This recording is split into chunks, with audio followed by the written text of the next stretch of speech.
तो special cases में first case है when two vectors are directed along the same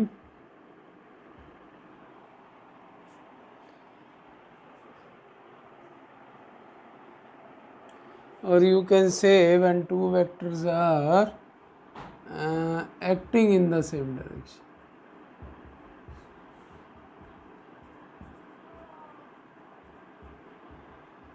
मतलब हम दो वेक्टर्स हैं, मान लो ए वेक्टर है, उसकी डायरेक्शन है ये, और दूसरे वेक्टर की डायरेक्शन बी, वो भी इधर ही है, दोनों सेम डायरेक्शन के अंदर एग्जिस्ट करते हैं, तो इनका रिजल्टेंट कैसे आएगा? तो अब हमें जो भी रिजल्टेंट निकालना है वो इस फॉर्मूले के थ्रू निकालना है। तो हम पहले एंगल पर कंसंट्रेट करेंगे। जब हम सेम डायरेक्शन की बात कर रहे हैं तो ये कैसे हैं, देखिए ध्यान से। हमें पता है हम एक वेक्टर को दूसरे पर ट्रांसलेट कर सकते हैं, तो ये ऐसे हैं, जैसे ये वेक्टर ए है तो मैं इसको ट्रांसलेट करता हुआ अगर मैं इसको ऐसे ही बना देता हूँ यहाँ पर, ठीक है, आपको कन्फ्यूजन नहीं हो, तो इसको ट्रांसलेट करते हुए यहाँ ले आए, ये यहाँ ले आए, हाँ जी, दोनों के बीच में कितना एंगल है? 0 डिग्री का। So what is R? R is A square plus B square plus 2ab cos 0। cos 0 degree पर वैल्यू 1 होती है, so this gives you A square plus B square plus 2ab and this gives you under root A plus B whole square. Square से root cancel हो गया, ए plus B. यानी कि आपका resultant क्या आ रहा है? तो आपका रिजल्टेंट आ रहा है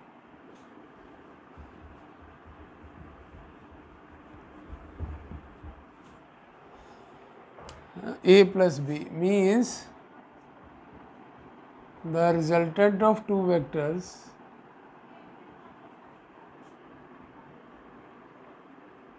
is the sum of, ये क्या है, ए और बी, खाली मैग्नीट्यूड है, is the sum of magnitude of two vectors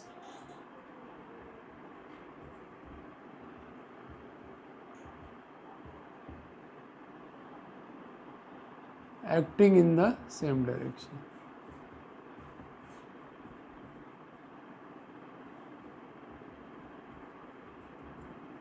ठीक है, special case 2, when two vectors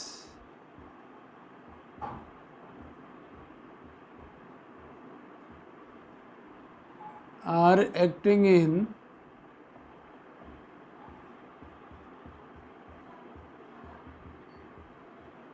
opposite direction। Opposite मतलब अगर एक वेक्टर इधर है ए, तो दूसरा वेक्टर इधर है इस डायरेक्शन में, ठीक है। तो अगर मैं इसको भी अलाइन करूँगा, अब ध्यान देना स्टूडेंट, एंगल टेल और टेल के बीच का लेते हैं, हेड और टेल के बीच का एंगल नहीं है, तो हेड और टेल या टेल और टेल यहाँ 0 है, लेकिन यहाँ पर जब हम टेल को साइड करेंगे तो वो कैसी दिखेगी, ऐसी, ए इधर बी इधर, तो ये एंगल कितने डिग्री का होता है, 180 डिग्री का, ठीक है।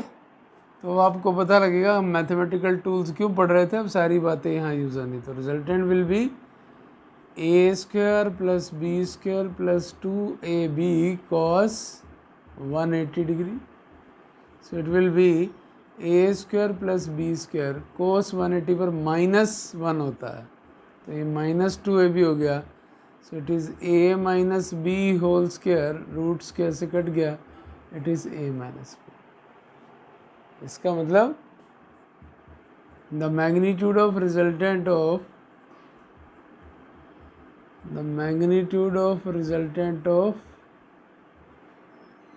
two vectors is the difference of magnitude of two vectors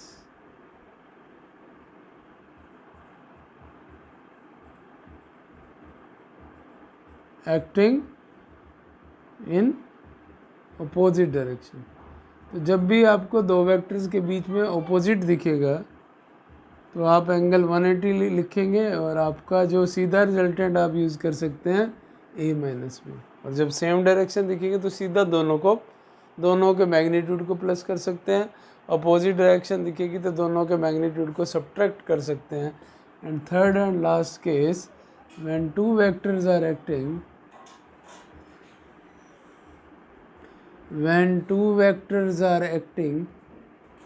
at right angle, तो थीटा आपका 90 डिग्री हो जाएगा। So R will be √a² plus b² plus 2ab cos 90, और cos 90 पर वैल्यू 0 होती है। So this gives you a² plus b²।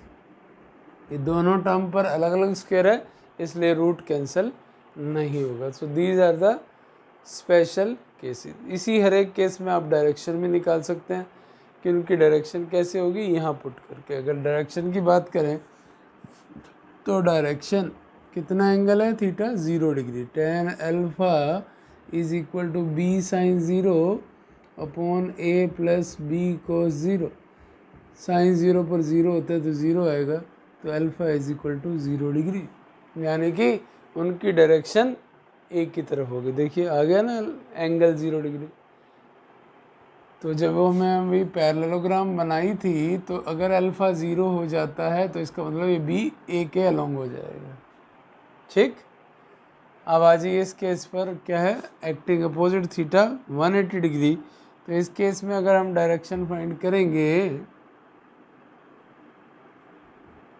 So it will be tan alpha is equal to b sin theta b sin 180 upon a plus b cos 180। Okay, so what is 180? sin 180 is again 0।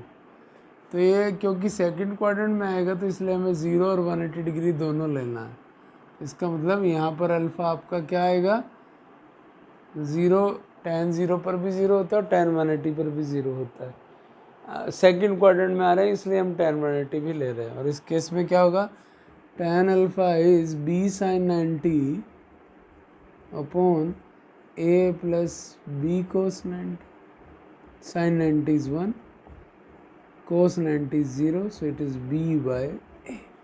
so आप direction निकालने के लिए depend करेगा अब angle कौन सा है, उसी के अकॉर्डिंगली आप सारे डायरेक्शंस फाइंड करेंगे। आइए अब हम इस पर बेसिक न्यूमेरिकल करते हैं ताकि हमें अपनी बात जो किया है हमें समझ में आ जाए। फिर अगले लेक्चर के अंदर हम बाकी के न्यूमेरिकल्स करेंगे। Two vectors of equal magnitude 5, यानी कि ए भी आपको 5 दिया है और बी भी आपको 5 दिया है, have an angle theta 60 degree between them. ठीक है, तो थीटा एंगल कौन सा होता है, सॉरी यहाँ ठीक कर लीजिए, रिजल्टेंट के साथ डायरेक्शन है, और एंगल थीटा कौन सा होता है जो ए और बी के साथ बनता है। Find the magnitude of some का मतलब रिजल्टेंट। तो रिजल्टेंट के लिए आपका फॉर्मूला क्या है, क्योंकि वेक्टर क्वांटिटीज़ हैं तो एंगल हमें 60 डिग्री दिया है, इसका मतलब हम 0 वाला केस नहीं यूज़ कर सकते, 180 वाला नहीं कर सकते, 90 वाला नहीं कर सकते। तो हमें डायरेक्ट यहाँ फार्मूले के अंदर वैल्यू डालनी है। What is A, it is 5, what is B, it is also 5, so 5 5, और cos 60 पर वैल्यू होती है 1/2। ये आपकी क्लास 10th की वैल्यूज़ है, आप जानते हैं। 5 square is 25, 25 plus 25 50 into 1/2, so it is cancelled out, 25 50 plus 25 75. So when you make the factors, it is 25 into 3 and it is 5/3. So this will be the resultant. अब आप ordinary इनको add करें तो 10 आना चाहिए, बिकॉज ये vector quantities हैं तो अलजेब्रिकली ऐड नहीं हो सकते। So thank you.